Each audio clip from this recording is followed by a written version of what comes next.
This morning, the 4 caucus leaders and I reached an agreement about the special session to be held on September 9th. The one change made was it would start at 10 a.m. rather than 2 p.m.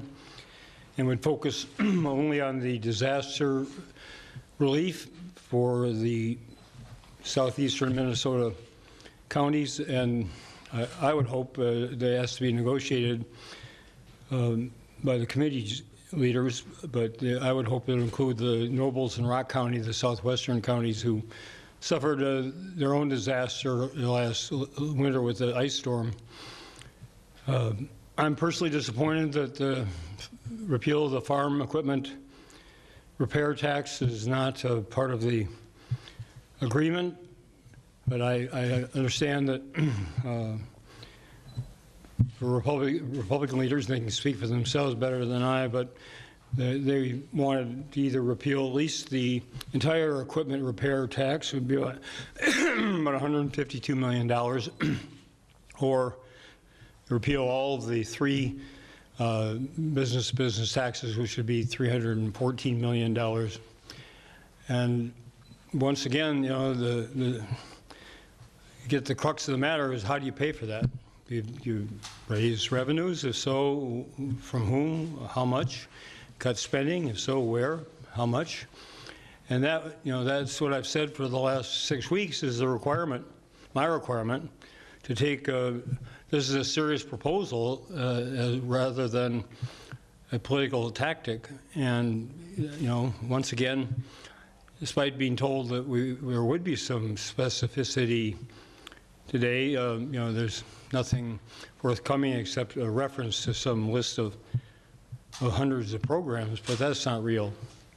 So, you know, I'd like to get rid of the taxes too. There are probably a lot of taxes to get rid of if there were no consequence to doing so, but there is. And we've got a balanced budget now. We have an honestly balanced budget. We have one that's, for the first time in many years, according to Commissioner Showalter, received the approval of the rating agencies in New York, and that's a good measure of what they consider to be our fiscal integrity as well as our soundness. So that's something we're going to preserve, and I hope we will have the additional revenues through the November and February forecast that we can finish paying off the school debt of $411 million and still have money available to look at the repeals of these taxes and others, but we'll just have to wait and see what happens with those 2 forecasts. Glad to respond to questions. Do you still want the farm tax to be retroactively repealed? I don't know whether it can be retroactive or not. I don't know that. I'd have to ask.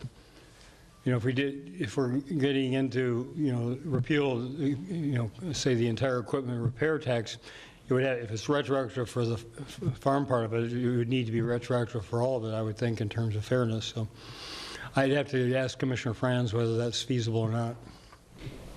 And it's about $4.5 million needed for the 18 counties? I believe it's $4.7 million for the 18 counties, and how much for Rock and Nobles?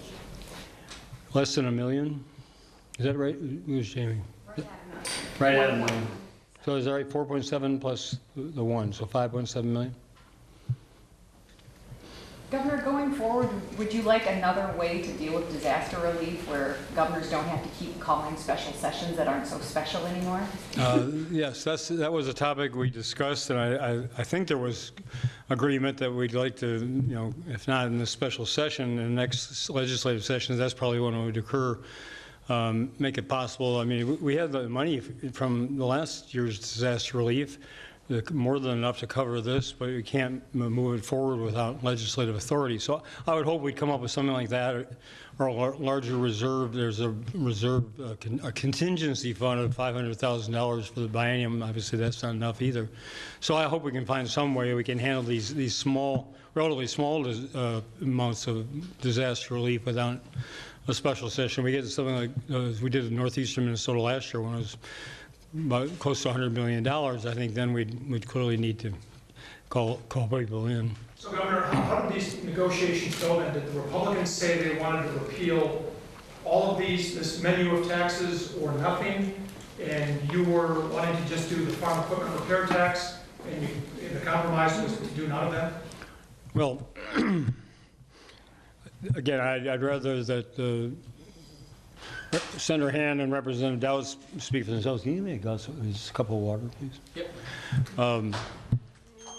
But basically, they do favor repealing all of the 3 taxes, and that would be $314 million less revenue for the biennium than what we have projected, and we have a balanced budget. We have $46 million on the bottom line, so we have a balanced budget with that money coming in, and I think thank you.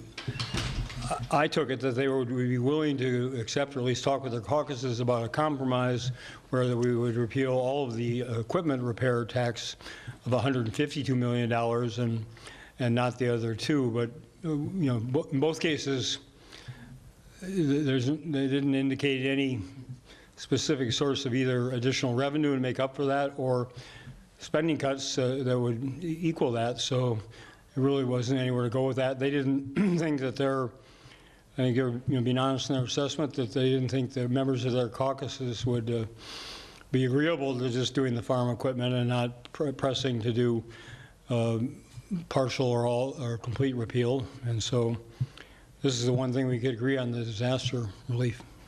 So, Governor, are you saying that you would have been open to a broader repeal of the equipment repair if Republicans had focused on that? I've said all along, if to make this a serious proposal to repeal all 3 of them, we need to find the money, either additional revenues or reduced spending to balance it out.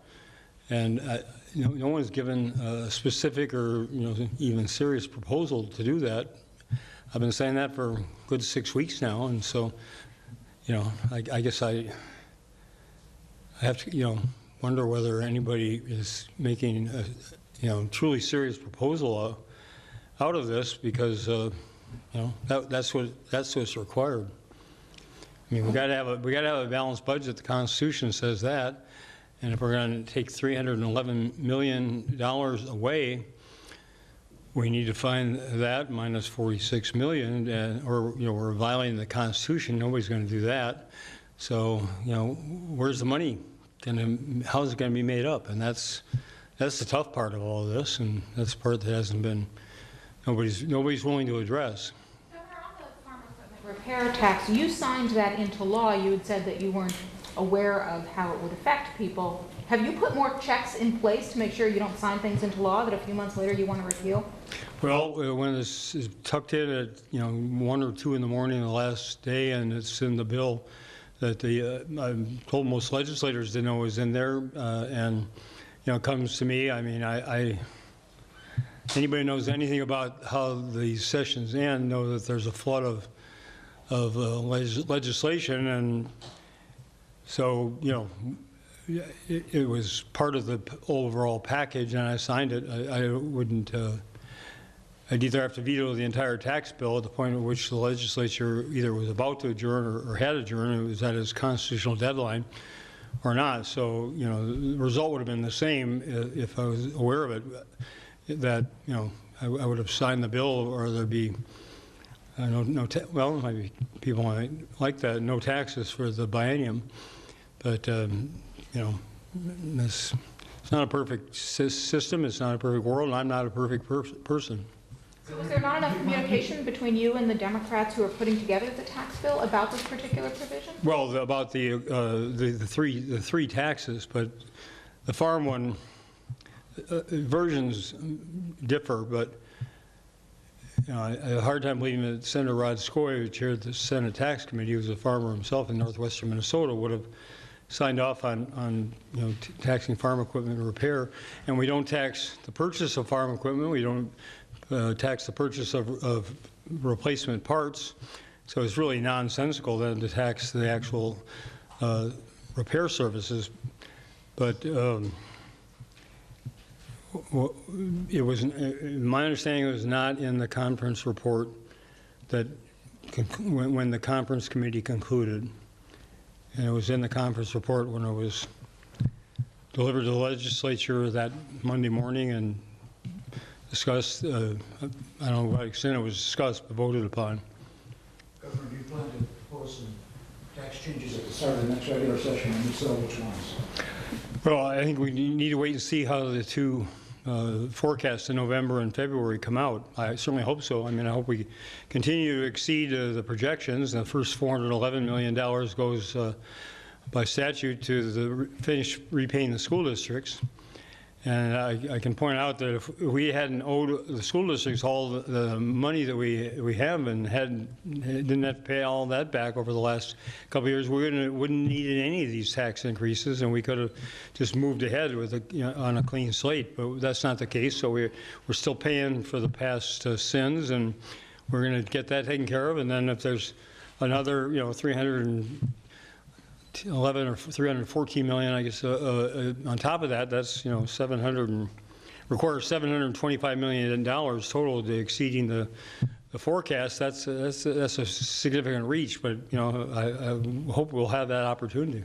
Is the warehouse tax something you'll have your eye on? You talked about you're not sure that was the right way to go either. Yeah, I mean, that doesn't take effect until next April 1st, and I understand, businesses want advance notice, they want assurance, and it would be ideal if they had that, but, the legislature comes back very end of February, and that's a month to get that matter resolved. Again, either with the revenues, to use them, if they're surplus, to use them, if not, find the compensating revenues or the spending cuts and do it in that way. And, I was thinking, and again, I'm not advocating as a way of doing public policy, but, the businesses and individuals have been waiting for the Congress in Washington to, meet calendar year deadlines that go down to a matter of hours. Again, I'm not saying that's a good way to make public policy or to make tax policy, but the reality is that I think, people understand in our imperfect policy-making realm that you don't always get the answers you want when you want them. But my hope is we'll be able to repeal that one before it takes effect. So, Governor, it sounds like in all of these taxes, you're sympathetic to the idea that maybe they should be repealed, but not in this quick fashion, not without knowing how they're going to be paid for, either through spending cuts or added revenue. Is that? Absolutely. I mean, as I said, we finally balanced the budget, honestly, straightforward, and we still got $411 million to pay off the school debt, and we're in the process of doing that. And, I mean, I wish we had $314 million available to spend on or to commit to eliminating these three taxes, but we don't. So we either have to generate more revenue or we have to cut spending. We're not like Washington where you just say, well, let's just add $314 million to the deficit and, just go on. That's the situation we face. So anybody who wants to make a serious proposal about eliminating any or all of those three taxes has, in my view, an obligation to come forward and say, this is how I propose to do it, or we propose to do it. Here are the programs we'll cut. Here's the amount of money we'll cut. Here's the taxes or other sources of revenue we'll raise, and this is where it's going to come from. I mean, then we got something to talk about, and would have had something to talk about for the last month, but that's never been forthcoming. So if somebody wants to come up with something tomorrow or next week that's got some real line items and some numbers attached, I'm perfectly willing to sit down, have my staff sit down and work on that and see if there's a way of reaching agreement. But absent people who are the proponents of eliminating these taxes being willing to take responsibility for then balancing the budget, there's nowhere to go with it. Will you come up with a plan, will you yourself come up with a plan to repeal these taxes by next year? If you want them repealed, will you come up with your own? Well, these taxes, didn't just come in.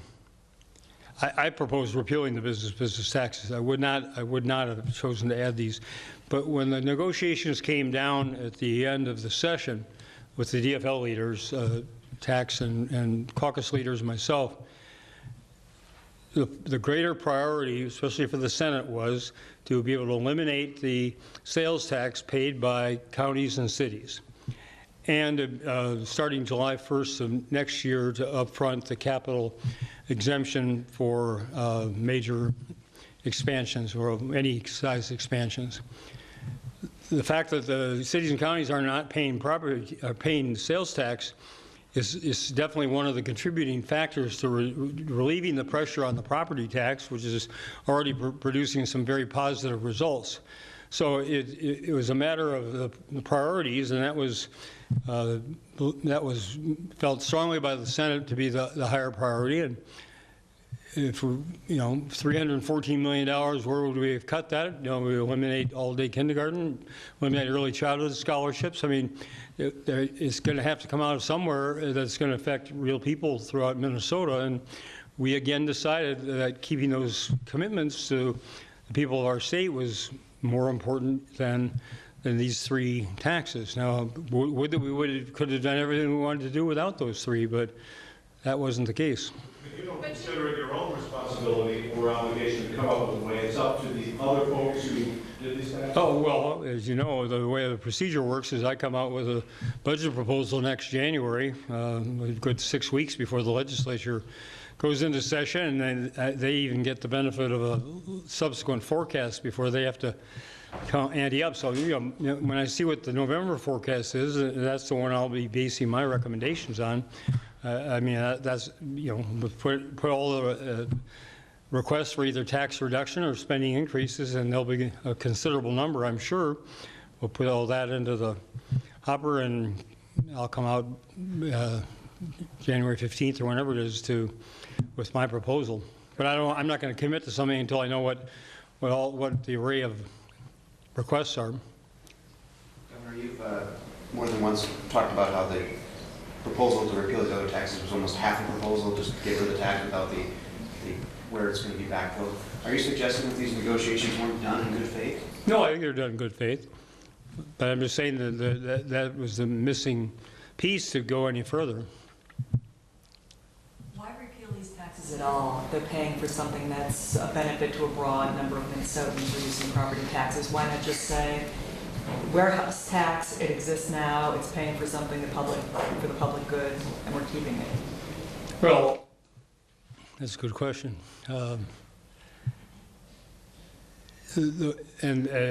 Correct, there's a misstatement that's frequently made that we're the outlier in terms of a warehouse tax. There are 24 other states that have some version of a warehouse tax, and revenue could provide the details. But, I mean, when the whole debate about the business taxes, the whole array of service taxes came forth, I mean, guess I was persuaded for the business community, these taxes were very unpopular and they felt unfair, and I think narrowing it down now to 3 industry sectors and leaving it off for everybody else is even less justifiable in terms of equity. So my proposal after my initial proposal had the business tax in combination with a 20% reduction in the sales tax and property tax relief and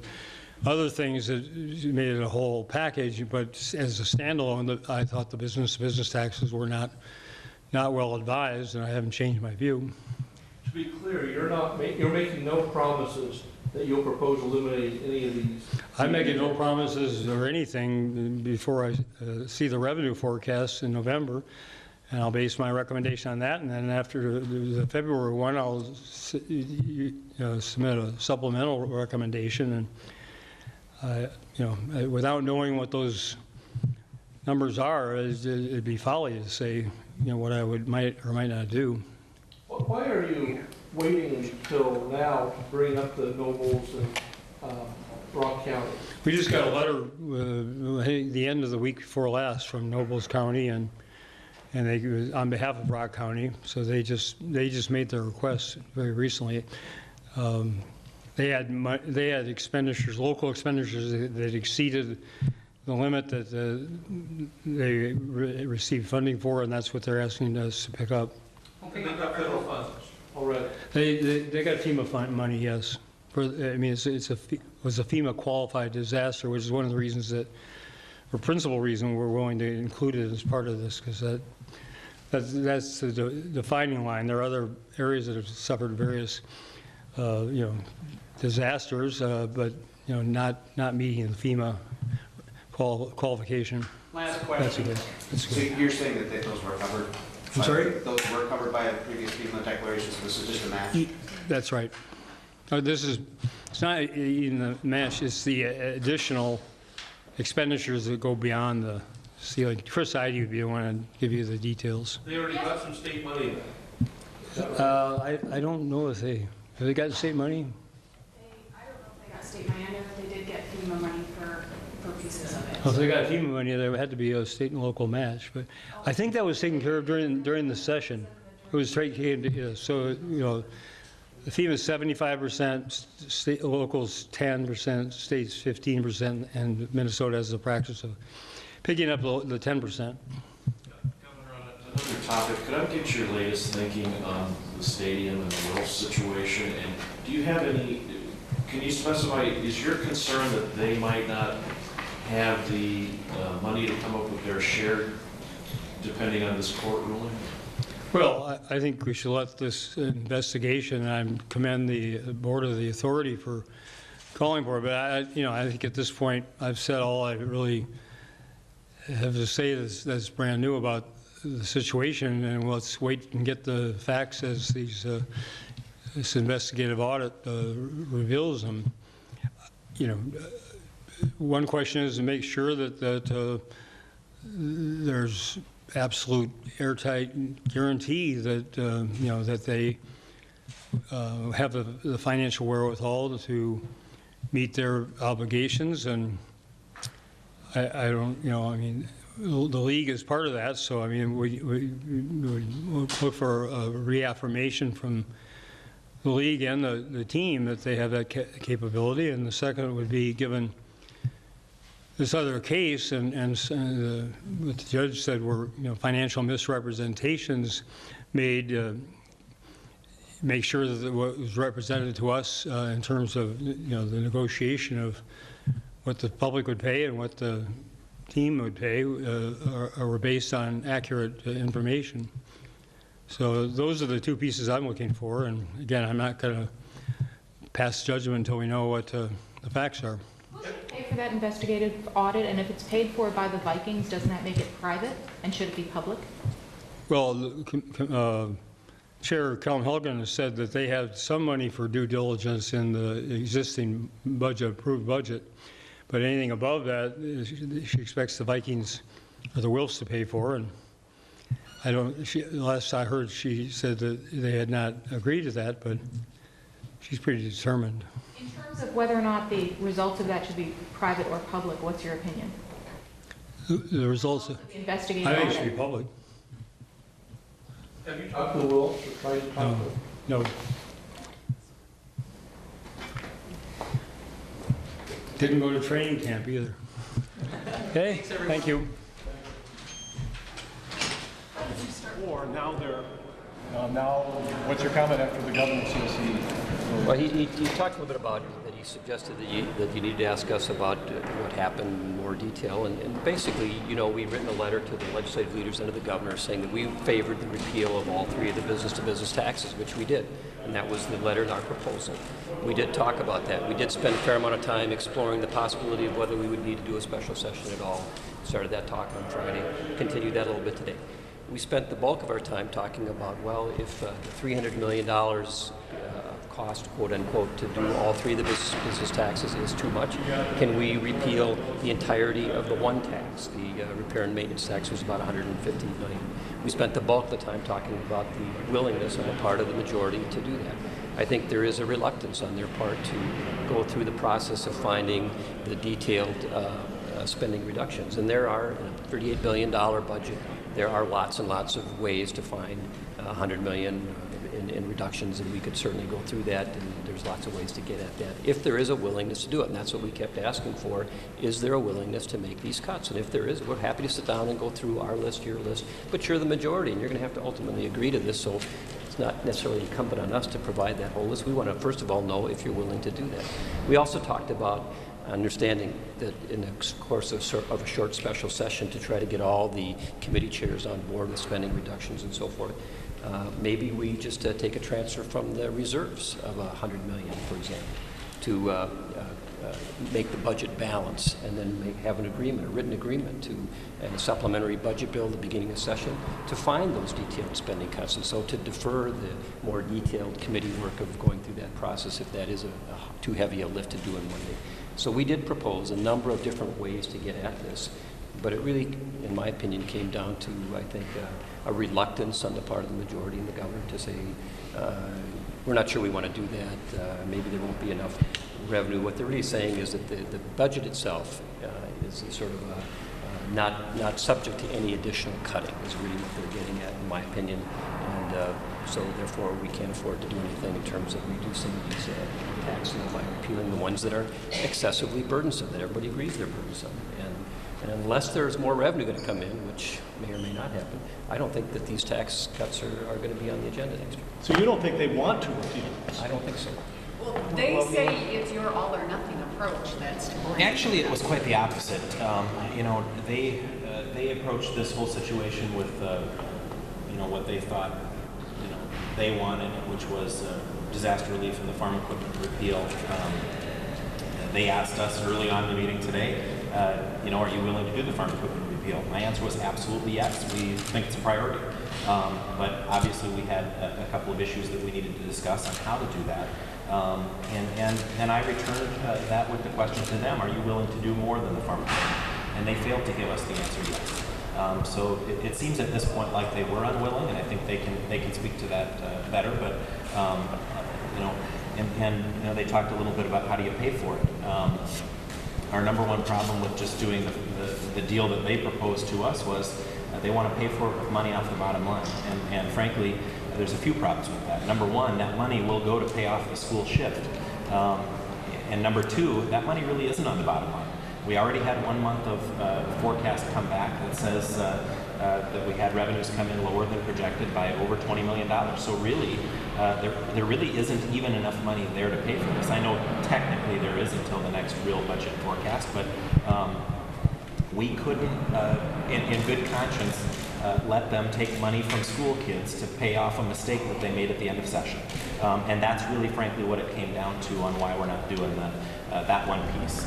So, you know, beyond that, we were very flexible. We came in willing to do, you know, kind of any or all, and they seemed unwilling to commit to doing anything except what their original proposal was. So we wanted to be very flexible, but obviously, you know, the commitment that everyone made was that disaster relief was our top priority, and frankly, we all agree on that, and that's what we're doing. Does that get lost in this, that this is a disaster relief session, since we're all just talking about tax repeals? I don't think so at all. I think that... Not for the counties affected. Yeah, I think this is pretty important for the counties that were affected, and it is our priority to do the disaster relief. It has been all along. It was their original position that this should be disaster relief and disaster relief only. They thought there might be an opportunity to fix some mistakes that were made at the end of session. Ultimately, we couldn't agree on how exactly to do that. My hope is that those mistakes will get fixed, you know, in the next regular session. And possibly maybe we can even come to an agreement before the next regular session to do a quick special session to fix these mistakes. Could you explain again why it is that you think the Democrats need to come up with a way to repeal this? When you are advocating this, why don't you come up with this? You know, we are certainly willing to do that, and we came up with a couple of ideas today, and I had a list. We never shared that list because I wanted to get a commitment from them that they were willing to do it before we even talked about how do you pay for it. And they were unwilling to even commit to this is something we want to do. So we thought it was really not productive to start talking about, you know, how you pay for it if there's no chance that anybody even wants to do it. Right. I think you've got a $38 billion budget. You can go down and no matter who you are, you can look at that budget. You can say, why are we spending, you know, $20 million to do this, $12 million to do that, $5 million to do this? Everybody can pick their favorite thing they don't like. You can do that. Can you find $100 million in a budget of $38 billion of things that are a lower priority than repealing some pretty onerous taxes? I think so. But you first of all have to agree that you want to do that. If you say we want to do that, then we can argue about which things we're going to go after or which things we're going to delay. It's another tactic. We could delay the spending implementations rather than cut them completely, and we propose that as well. But really it comes down to, do you want to do this or do you not want to do that? And whether you do it now or next session. And fundamentally what it appeared to me is what they're saying is nothing in the budget can be cut or delayed, and we're going to rely on, we hope, more revenues coming in. And if they don't come in, then maybe there's not going to be any reductions or eliminations of these taxes. And I think that's unfortunate. We were just saying, make a commitment to do the right thing and correct these mistakes, get rid of these taxes that were passed, and get the economy back going. That's what we wanted to see happen, and there really wasn't a willingness to go that route. But there was. Did I hear you correctly when you said you didn't agree with the approach where the Democrats just wanted to take money off the bottom line to pay for the farm equipment repair tax? Correct. That there should be a different way to pay for that? Right, and you know, they were really unwilling to come up with a different alternative. We certainly talked about that, but you know, in good conscience, as I said, you know, we can't take money from the bottom line to pay for this, because that's money that'll go to pay back the school shift. And frankly, you know, we're fixing a mistake that was made in the final hours of session. That even the governor had said on the record that he didn't know this was in the bill. You know, I understand that. Things happen at the end of session. But frankly, Democrats were in control of all of state government. Was there a need for this all to pile up at the end of session?